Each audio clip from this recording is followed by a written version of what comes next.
Vamos lá, meus irmãos, vamos lá. Começando aqui nossa quarta aula de Religiões Comparadas 1 e 2. Já oramos, como é costume, mais uma vez, graça e paz. Graça e paz. Boa noite, graça e paz a todos. Nossas aulas são gravadas para que vocês possam utilizar e que possamos também no futuro estar formando outros obreiros em EAD. Como é costume, meus irmãos, vamos ler 2 textos e a gente vai continuar trabalhando aqui na aula de hoje. Vamos concluir hoje o catolicismo romano.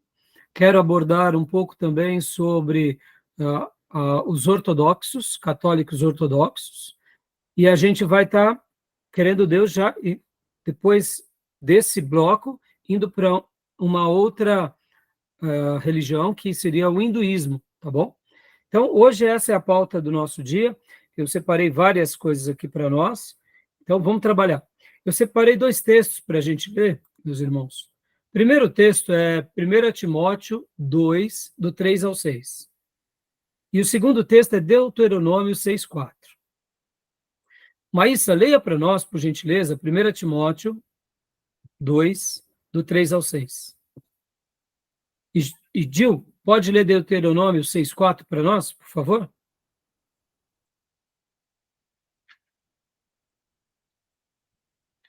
Do 3 ao 6, né, pastor? 1 Timóteo 2, do 3 ao 6, por favor. Isso é bom e agradável perante Deus, nosso Salvador, que deseja que todos os homens sejam salvos e cheguem ao conhecimento da verdade. Pois há um só Deus e um só mediador entre Deus e os homens, o homem Cristo Jesus, o qual se entregou a si mesmo como resgate por todos. Esse foi o testemunho dado em seu próprio tempo. Joia. Leia mais uma vez o versículo 5, a primeira parte. É que eu fechei.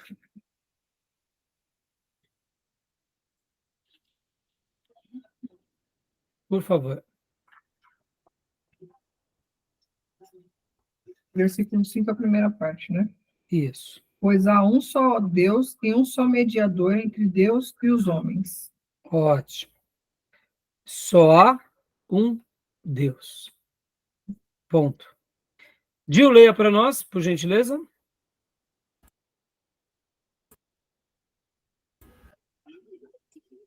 Ouve, ó Israel, o Senhor nosso Deus é o único Senhor. Ele é o único. Não existe outro. Ambos os textos são textos que foram dirigidos a quem? Àqueles pelos quais a revelação sagrada se destinou.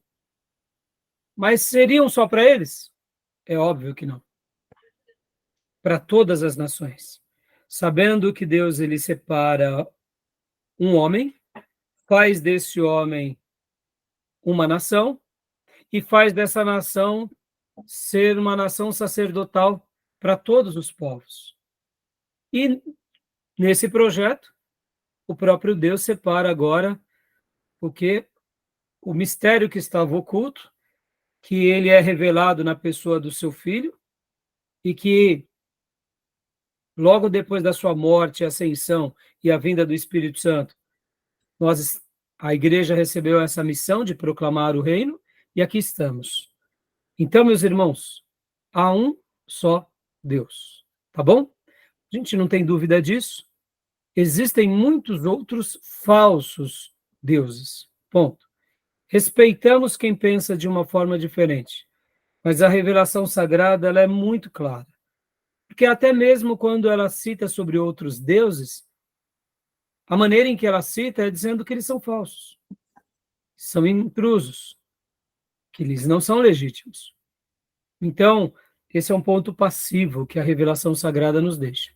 Hoje a gente vai continuar falando aqui, como eu disse para os irmãos, dando continuação sobre os assuntos da semana passada. Terminamos ali falando um pouco, e eu até na semana mandei para vocês vários materiais sobre os ortodoxos também, o catolicismo ortodoxo, porque é muito interessante. Então eu quero fazer aqui alguns apontamentos, nós vamos para o material do professor Sidney, depois vamos para o material Paulo Pescador, Vamos também para o livro Religiões Comparadas, e olha só que coisa linda que o Tomé imprimiu. Ele conseguiu pegar o PDF que ele conseguiu montar e fez um livro. E domingo ele até me presenteou. E fiquei muito feliz, porque é mais uma forma de lermos, né? Vamos também para o livro. E depois, por último, eu estarei também trabalhando um pouco sobre algumas outras coisas que eu tomei nota aqui, tá bom? Então, vamos lá, meus irmãos, fazendo aqui alguns apontamentos, antes de... Tudo bem até aí? Sobre essa minha breve introdução? Alguma pergunta? Alguma fala? Consenso nosso, né, irmãos? Estamos aqui para anunciar esse único e verdadeiro Deus, não é verdade? E agora, irmão, então vamos lá. Deixa eu começar aqui pelas anotações. Eu até mandei a apostila para vocês. E na minha apostila eu coloquei uma observação e coloquei várias pautas, né? Um dos meus professores do seminário, eu não me recordo bem, vou até compartilhar aqui com vocês a minha apostila agora. Deixa eu compartilhar com vocês. O meu professor do seminário,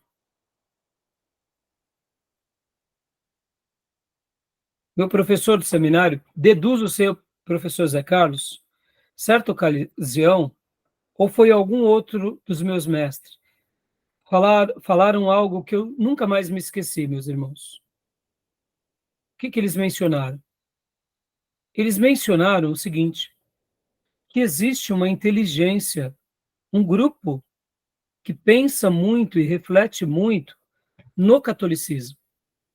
A cada período, a gente sabe que a cada período vai sendo trocada as lideranças, vai tendo as suas sucessões, como acontece numa empresa, como acontece numa outra religião. Mas um dos meus professores no seminário mencionou, certa ocasião, como eu disse, deduzo ser o professor pastor José Carlos, que a cúpula do governo, dos bispos da Igreja Católica Apostólica Romana, existe uma cúpula que pensa muito antes deles tomarem qualquer decisão. Seria praticamente como uma inteligência. Assim como um país tem a sua inteligência, e deve existir mesmo, essa cúpula faz um papel de conselheiros a cada papa, no caso, e a cada dos seus líderes de grande expressão, né? Porque vocês sabem que tem a figura papal, mas não é somente ele. Existe um colegiado que trabalha ali junto com o Papa, que seriam os arcebispos e outras pessoas importantes. E eu achei muito interessante essa fala, porque, de fato, quando nós pensamos um pouco sobre isso, nós notamos que isso também é uma verdade. Por que eu estou falando isso, irmãos?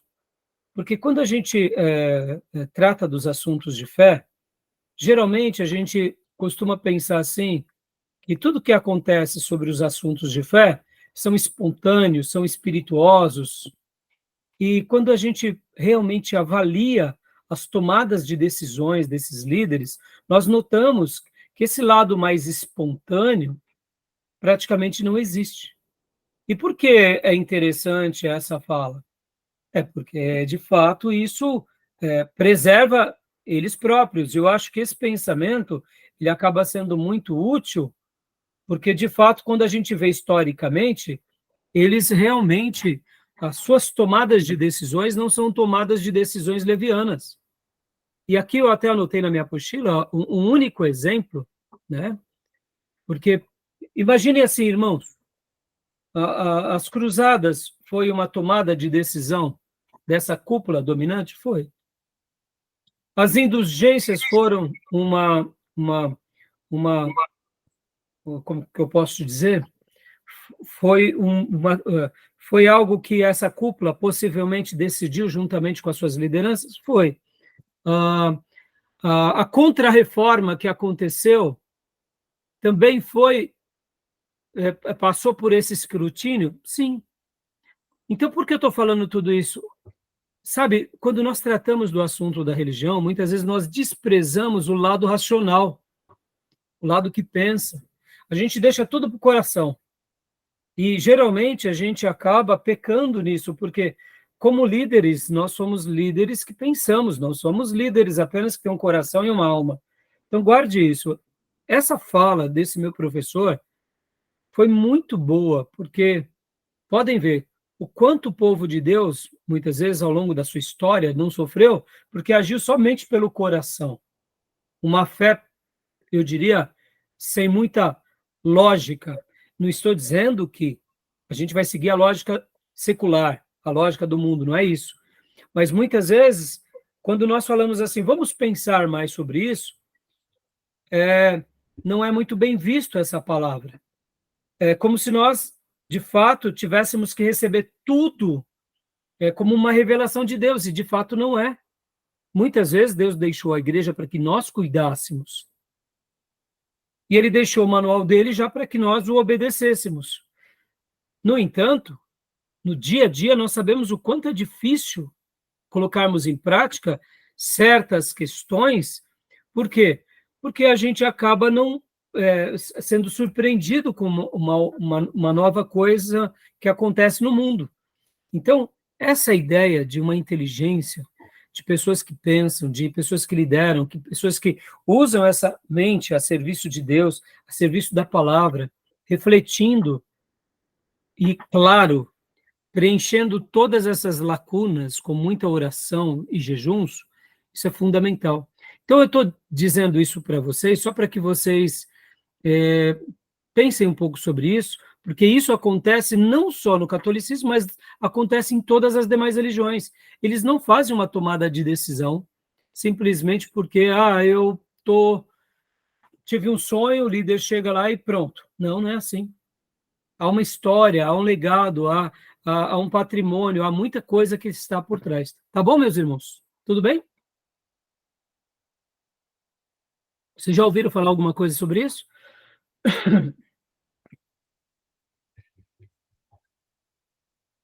Quer falar, Júnior? Eu ouvi falar, acho que foi nos anos 60, no Vaticano II, né? Então, no Vaticano II, eles tomaram várias decisões, inclusive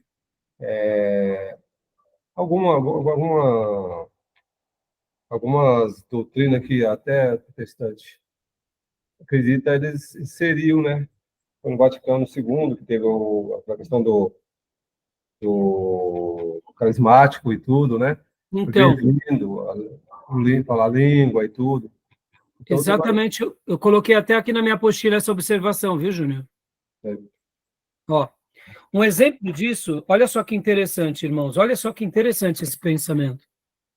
Eu me converti literalmente no finalzinho dos anos 80 para o início dos anos 90. E quando eu passei, né, a pertencer aí à nossa comunidade de fé, o que acontece?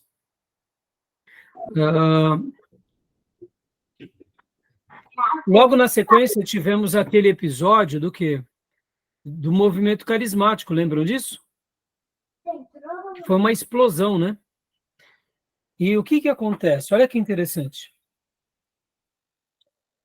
Naqueles dias, a impressão que dava que iria haver uma cisão entre os católicos carismáticos e os católicos tradicionais. E, de repente, a gente viu que isso daí foi crescendo, crescendo, crescendo, chegamos na virada do século e do milênio, as coisas passaram e, de repente, hoje em dia, já não há mais uma polarização, há uma pseudo-igualdade entre eles. Já notaram? Perceberam que antigamente tinha até... Eles são grupos distintos, mas estão debaixo do mesmo chapéu. Olha só que interessante. Os estudiosos que estudam sobre o assunto de religiões, eles dizem que o seguinte, a cada virada de século, as pessoas, elas buscam mais, por medo, de fato, de acharem que, de repente, aquele século será o último, elas buscam mais um fenômeno religioso. Então, se elas são meio ateus ou ateias, ou como brincam, né, um pouco à toa, eles, no momento que está virando o século, eles começam, então, a buscar um pouco mais da religião, porque eles têm medo do final do mundo. E, segundo esses mesmos estudiosos das religiões, a cada virada de milênio, isso se potencializa demais. Nós aqui fomos fruto de uma geração que viu a virada do milênio. Concorda? Todos nós aqui. Ou seja, meu filho Felipe, por exemplo, ele nasceu no ano de 2001. Então, ele já nasceu no novo milênio. Mas nós que passamos por essas fases, né, que antecederam, havia e há sempre, né, no fenômeno sociológico, isso, as pessoas acabam buscando mais a religião por causa da virada de um século ou da virada de um milênio. Quando a gente olha de forma estratégica, olha só que interessante. Roma, ele abaixou a intensidade da crítica aos próprios carismáticos dentro deles, porque se eles fossem lutar contra os carismáticos, teria sido criado mais um grupo protestante que se derivaria do próprio catolicismo.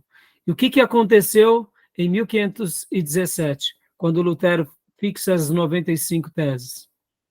Ali eles foram ferrenhos contra aquele grupo, e daquele grupo nasceram os protestantes. O que eles aprenderam a partir de então? Vamos tentar fazer certas vistas grossas, porque depois que passa certos frenesis, tudo fica debaixo do nosso chapéu novamente. Se olharmos de forma estratégica, isso é brilhante. Isso é brilhante. Então, pensem, olha só como é interessante essa questão. Então, quando a gente pensa sobre grupos que têm uma certa inteligência, isso é surpreendente para nós, concorda? Sim. Estratégico, né? Estratégico. Agora, é claro que isso não se aplica no nosso caso. Por quê? Porque muitas vezes nós vamos pegar agora um caso recente que nós estamos passando. A gente está passando o quê? Nós estamos passando por uma situação de frouxidão teológica, em virtude do quê? Em virtude de uma nova retomada de leitura da Bíblia, não é isso? Onde igrejas passaram a ser inclusivas para aceitarem outros grupos que vão contra a palavra de Deus. Por quê? Porque eles querem ser, como eles chamam, inclusivos. A Bíblia nunca vai compactuar com isso. Perceba. Então, isso se aplica de forma estratégica para quem? Para um grupo, mas não se aplica de forma estratégica para nós. Entenderam? Sim. Porque aí a gente negocia a palavra. Estão entendendo, meus irmãos? Sim. Tá bom? Joia? É inegociável. É inegociável. Porque ou estamos ou não estamos, tá bom? Um segundo, alguém quer fazer algum comentário sobre isso que eu acabei de dizer? Não? Tranquilo? Não, tranquilo. Tranquilo.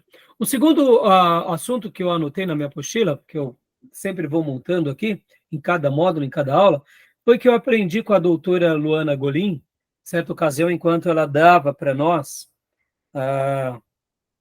uma palestra nas nossas aulas inaugurais.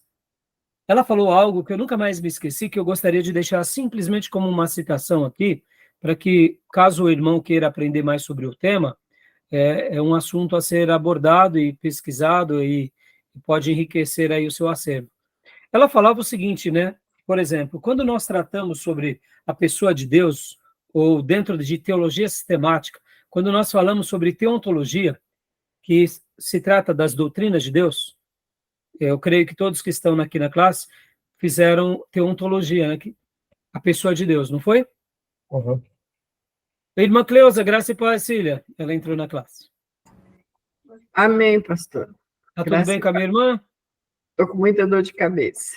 Minha irmã, melhoras.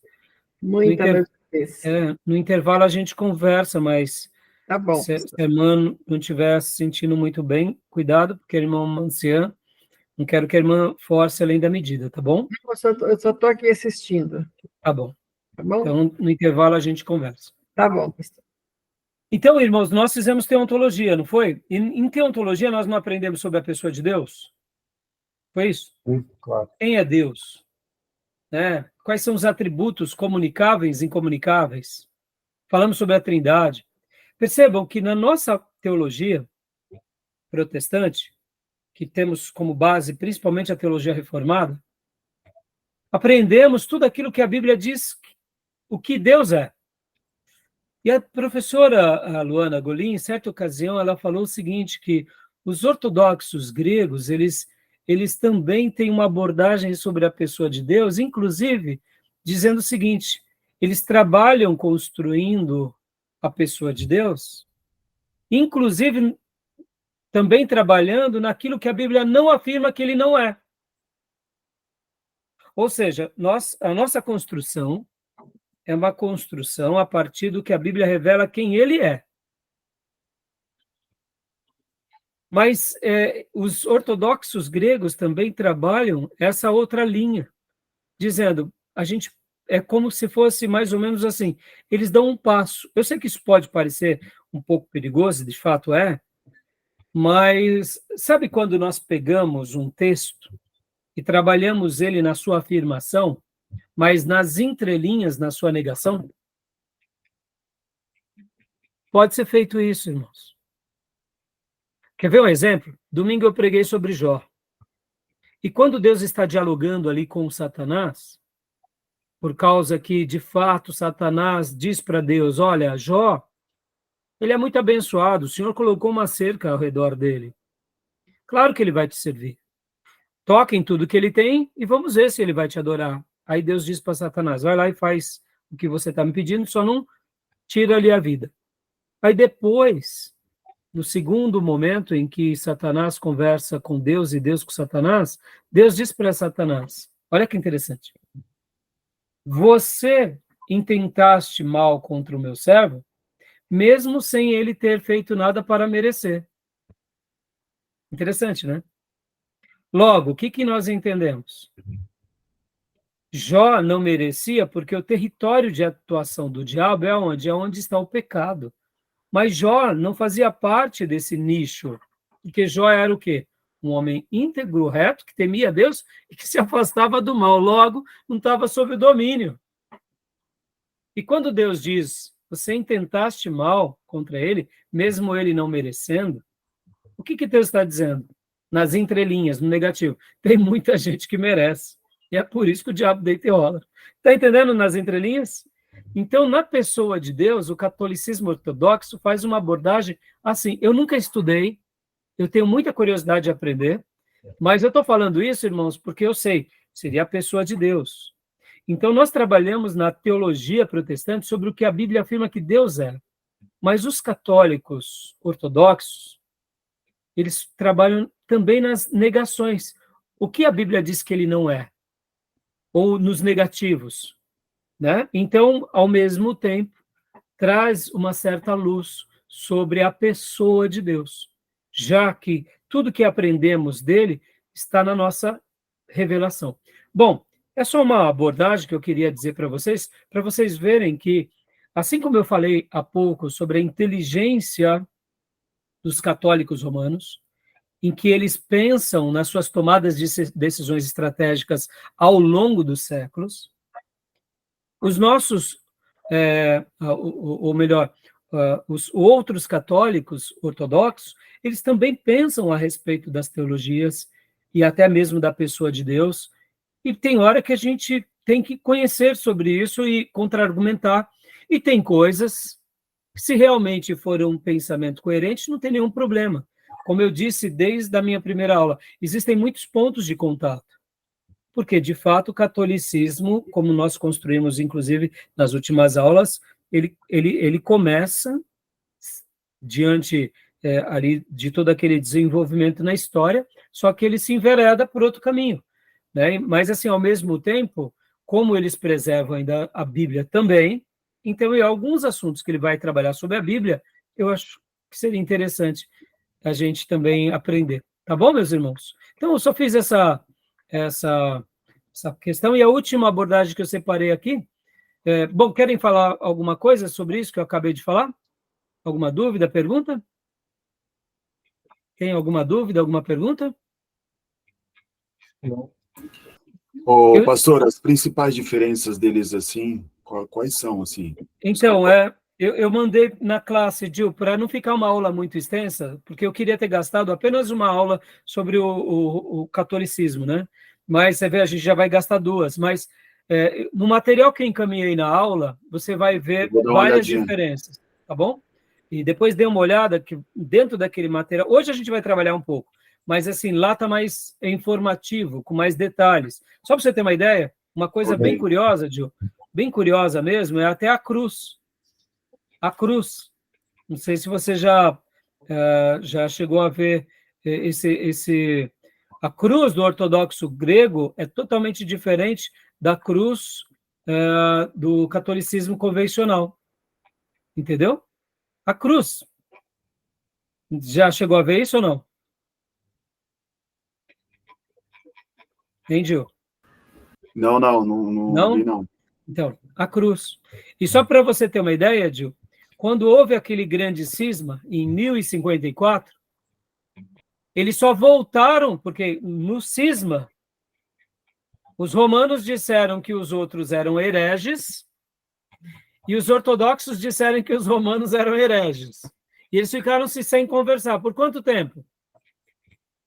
O que vocês acham? Acho muito tempo, viu? Foi agora, Foi, recentemente. é isso que eu ia falar. Foi Exatamente, recente. foi agora, Foi um recentemente, encontro, né? que Foi ano passado, eles... né? Exatamente agora, no finalzinho do século passado, ou seja, aqui. Foi o Foi patriarca agora, no lá finalzinho de tudo, que eles, de fato, voltaram a se conversar, Gil. Ou foi o seja, passaram 1000 anos, Gil. 1000 anos. 1000 anos Patriarca da dessa igreja fala. sem compartilhar os credos. Está entendendo como a briga, muitas vezes? Percebam, qual foi a primeira cisão no catolicismo? O ortodoxo. Depois de uma grande cisão, a reforma protestante. Vocês entendem que agora, na virada desse milênio que passou, eles não iriam ir contra o próprio movimento carismático? Iria ser mais um grupo, concorda? Estão entendendo? As tomadas de decisões, muitas vezes o lado político que vai entrando pelas fileiras da religião. Percebam que tudo isso é muito complicado. Deixa eu compartilhar aqui com vocês, olha só que interessante. Olha, só um detalhe, Gil e irmãos. Aqui, ó, o crucifixo. A cruz, ó, a cruz do ortodoxo grego, ela é diferente, entendeu? Não reparem, não é que vai abrindo muitas... Aqui a cruz, tá vendo? A cruz é diferente. Aqui em cima é onde Diferente recebe o mesmo. nome de Jesus. Aqui, no caso,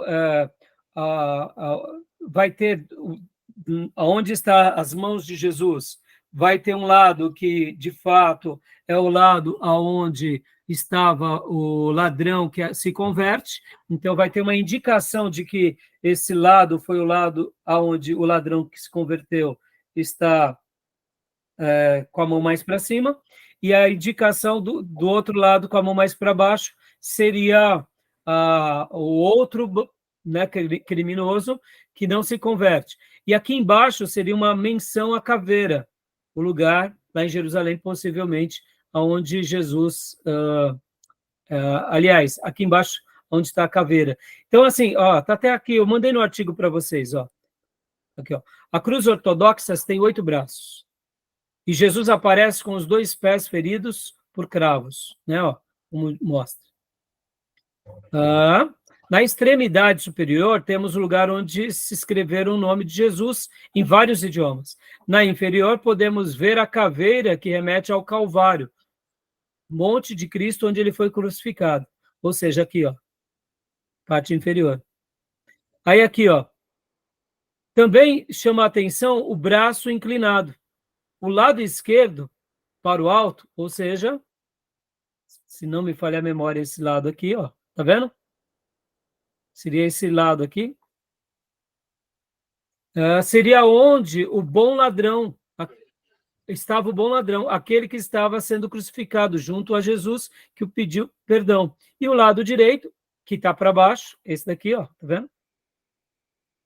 Seria o lado do outro condenado que não se arrependeu. Entendeu? Você vê, até a cruz muda. Mas agora foi recentemente, apenas recentemente, que houve a reconciliação entre os dois grupos, em que eles pararam de dizer, por exemplo, que eles não são mais hereges, entendeu? Então é isso, meus irmãos, tá bom? E agora, deixa eu só fazer um último apontamento aqui com vocês.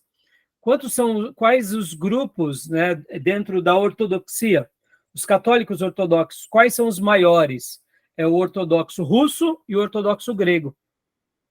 Partindo do pressuposto que o catolicismo ortodoxo ele é um catolicismo que não tem a figura papal como seu líder supremo, mas eles têm os patriarcas, eu já mencionei isso. Lembra que na igreja,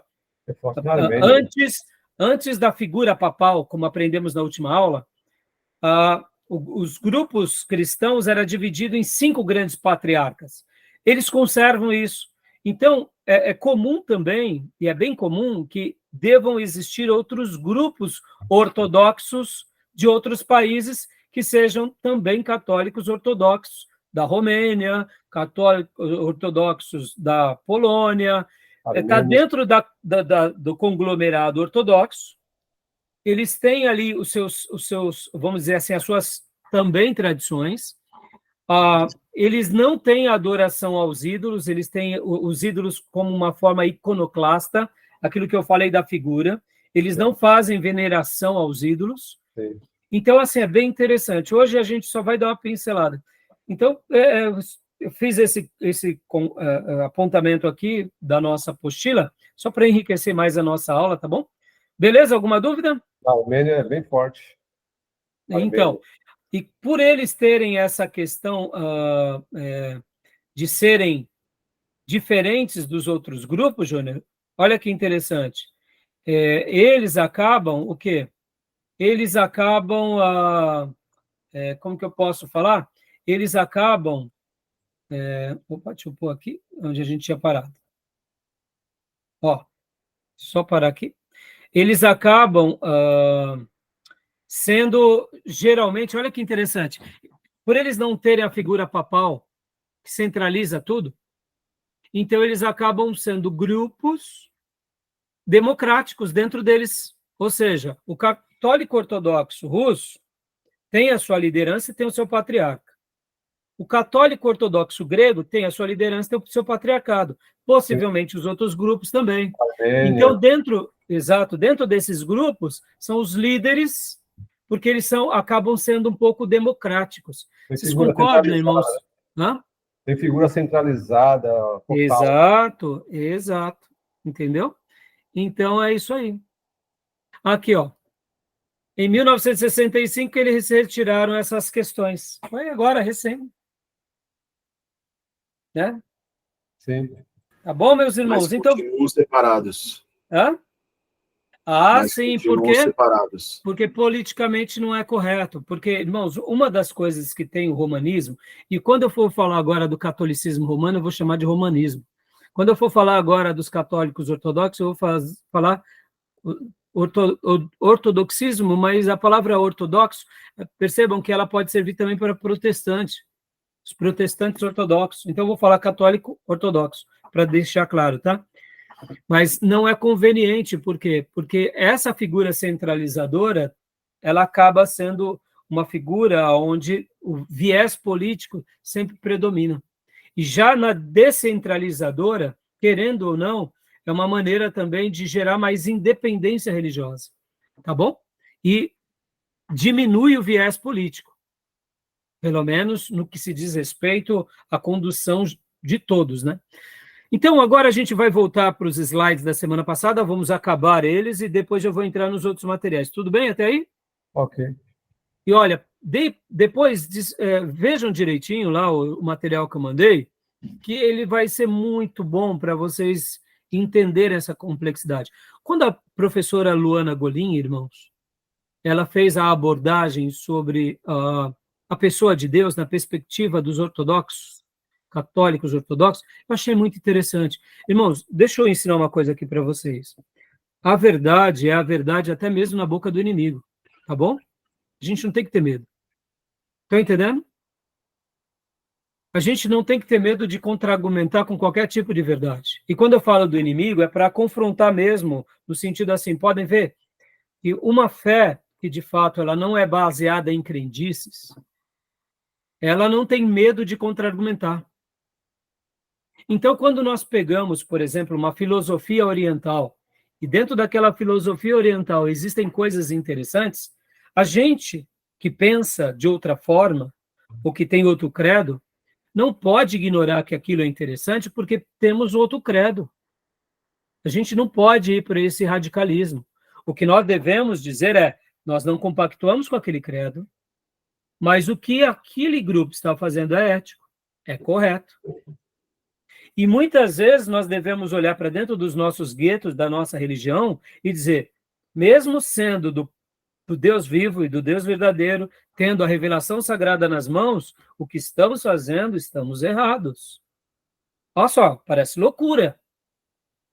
Pessoas que são conduzidas por líderes que são mais déspotas do que, de fato, pensadores legítimos e piedosos legítimos, eles não têm medo de contra-argumentar. Por exemplo, Paulo, o apóstolo Paulo, contra-argumentava com os judeus, mostrando, olha, eu era um que nem vocês, mas agora eu não sou mais. Agora, eram todos os fariseus que mandavam prender e matar os cristãos? Claro que não. Vejam que no Novo Testamento a gente tem quem? Tem Nicodemos.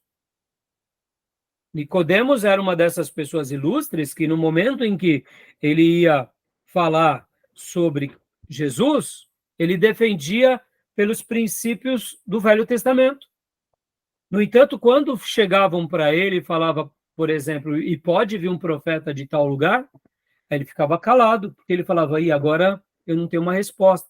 Mas antes de julgá-lo, só porque ele era uma voz contra, ele não fazia esse julgamento. Perceba, irmãos, o verdadeiro servo de Deus, ele não é imparcial.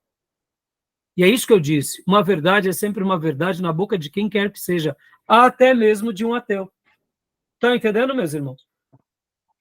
E uma pessoa que, de fato, ela crê em Deus, que ela projeta a sua fé, ela não perde a sua capacidade racional.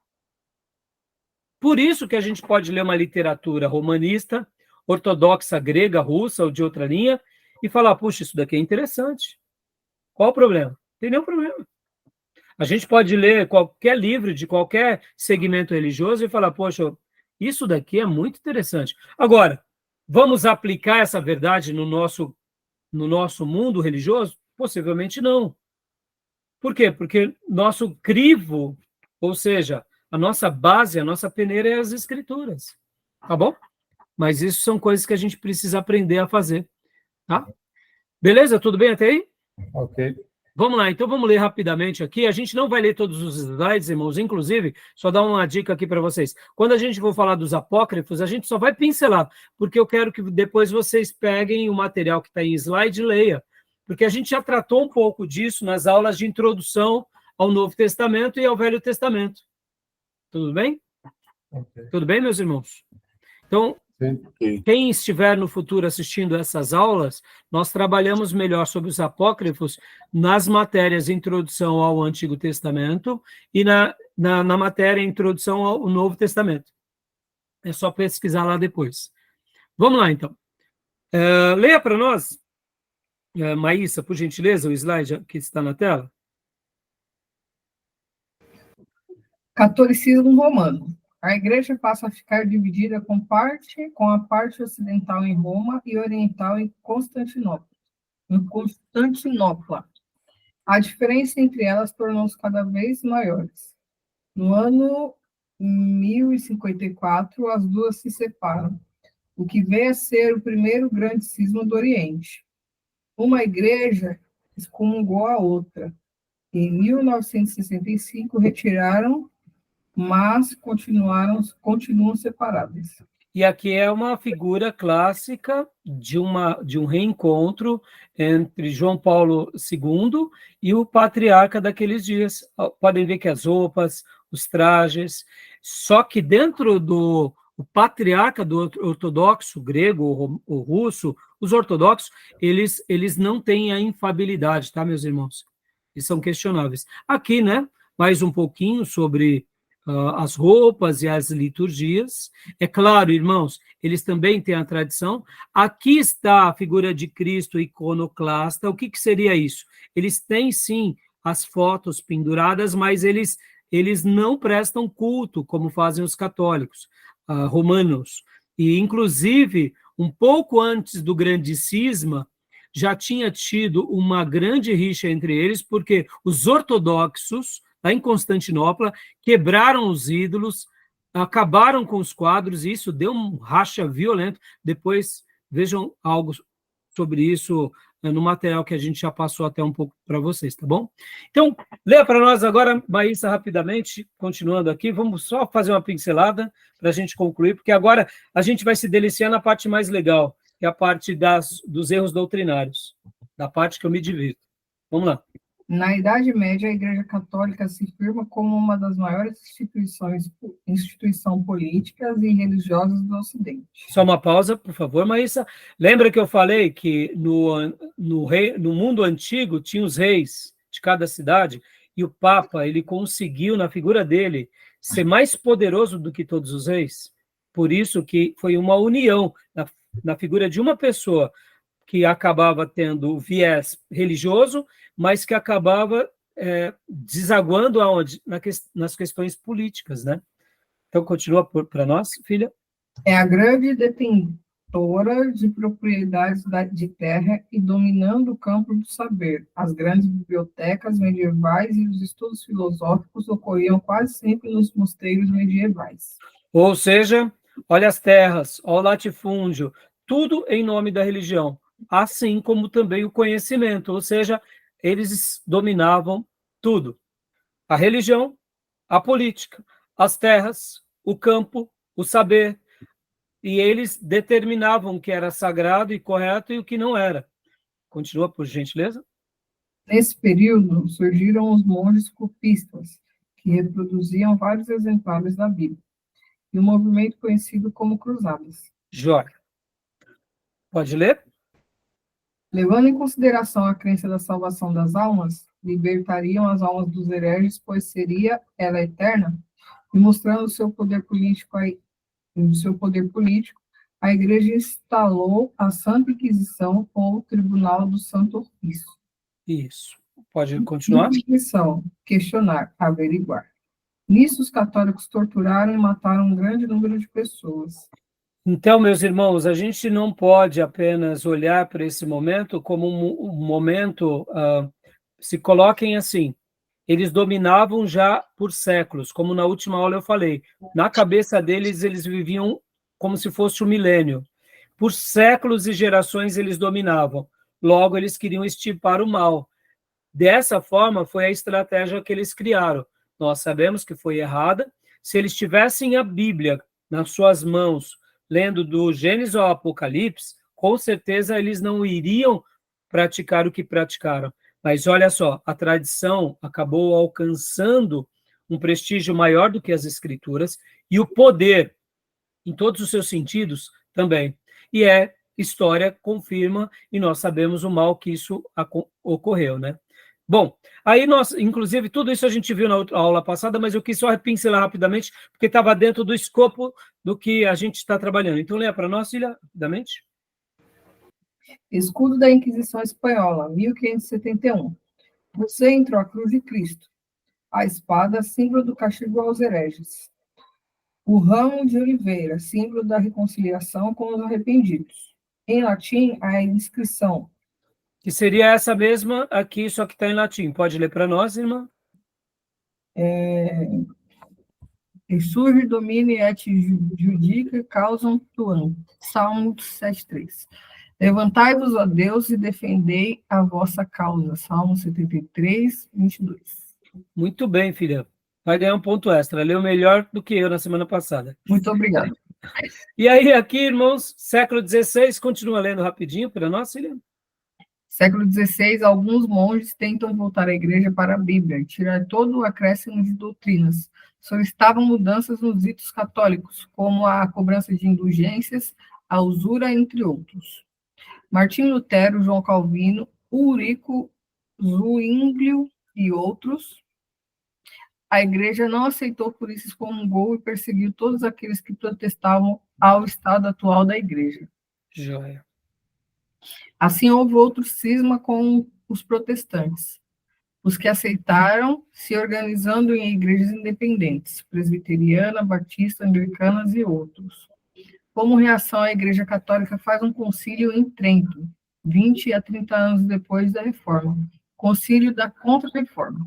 Exatamente. Aí aqui são as coisas que eles defendiam. E agora vamos falar um pouco sobre os livros apócrifos rapidamente, né? Nós já aprendemos, a palavra apócrifo seria secreto, pseudoepígrafo seria uma falta ou autoria, cânon da Igreja Católica do Antigo Testamento possui mais livros do que a protestante, apócrifos para os protestantes, deuterocanônicos para os católicos, não aparece na Bíblia hebraica, Taná. Então aqui, a gente até viu isso semana passada, nós conservamos os mesmos livros dos judeus, e na católica eles acrescentaram apenas na Contra-Reforma esses outros 7 livros, né? Então aqui, irmãos, rapidamente, né? Aqui a gente vai ter os livros que seriam, né?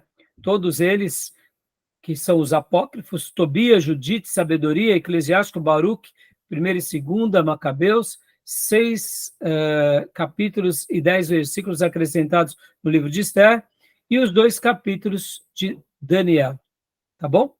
Então, assim, sobre essa questão, os irmãos querem fazer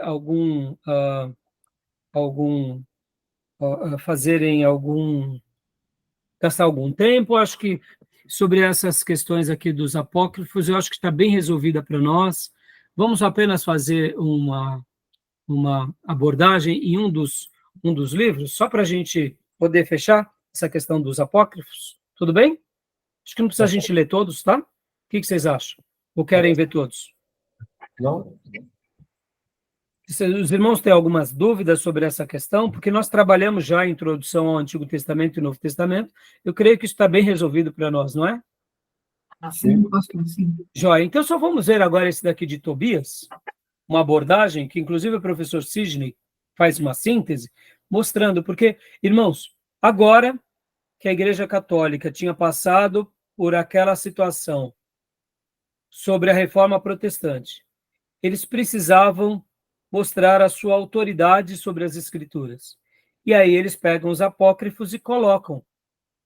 E uma das coisas que eles fizeram foi selecionar livros também que justificasse as doutrinas católicas e as práticas, como, por exemplo, da indulgência e outras mais, só que tudo isso não tinha base bíblica, mas os apócrifos acabavam dando base. Estão entendendo? Por exemplo, lembra que o culto aos santos é uma coisa mais recente. O culto aos anjos é uma coisa mais recente. Então, eles precisavam de ter uma base bíblica para que, de fato, isso fosse favorável. E aí é onde eles começam, então, inclusive, a colocar os livros apócrifos para quê? Para sustentar as suas doutrinas. Porque, irmãos, não tem como você sustentar algo de errado com as Escrituras, basta ler as Escrituras. Não é verdade? É daí onde nascem as seitas, né? Tudo bem? Então, lê para nós aí, Maísa, por gentileza, Tobias. Tobias, 200 a.C. Faz o bem que não haverá o mal em você. Fala da bondade de Tobiel, pai de Tobias. Milagres preparados pelo anjo Rafael. Justificação pelas obras. 4, 7 ao 11 e 12, 8. Meditação dos santos. 12, 12. Superstições. 6, 5, 7, 9 e 19. Tobias é enganado pelo anjo e o ensina a mentir. Opa, guardem isso, ó. milagres preparados pelo anjo, justificação pelas obras, mediação dos santos, superstições. E o anjo ensina, inclusive, Tobias a mentir.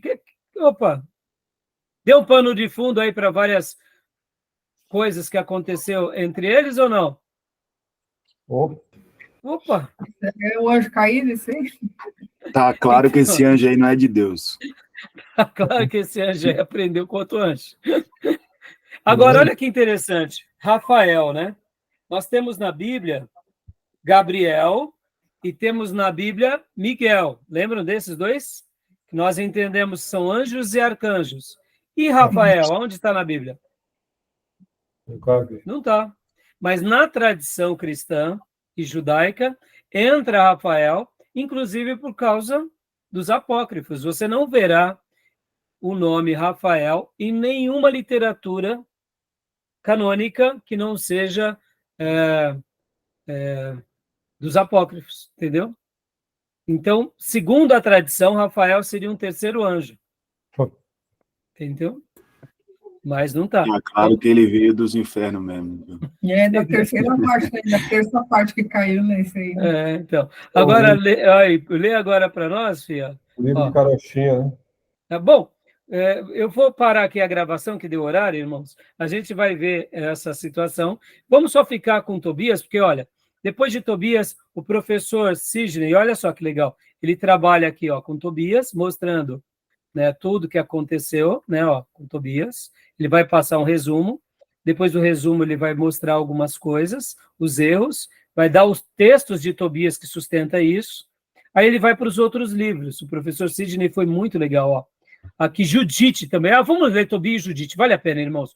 Tobias e Judite, vale a pena. Aí a gente vai parar, tá bom? Porque depois ele vem para Baruque, ele vem para Eclesiástico, Sabedoria, e ele vai mostrar aqui os erros doutrinários, mostrando o seguinte: é impossível que esses livros eles realmente sejam inspirados, porque o que acontece, irmãos?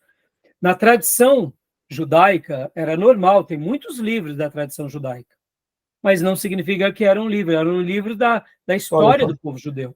Exato. Mas não eram livros de fato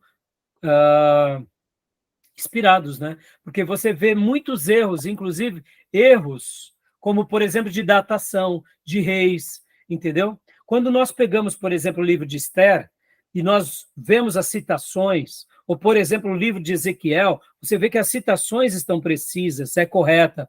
O livro de Ezequiel, mesmo sendo um livro onde o profeta Ezequiel ele fala sobre visões praticamente quase que incompreensíveis, nós percebemos no livro de Ezequiel que ele data cronologicamente o tempo, as épocas, os reis, os impérios.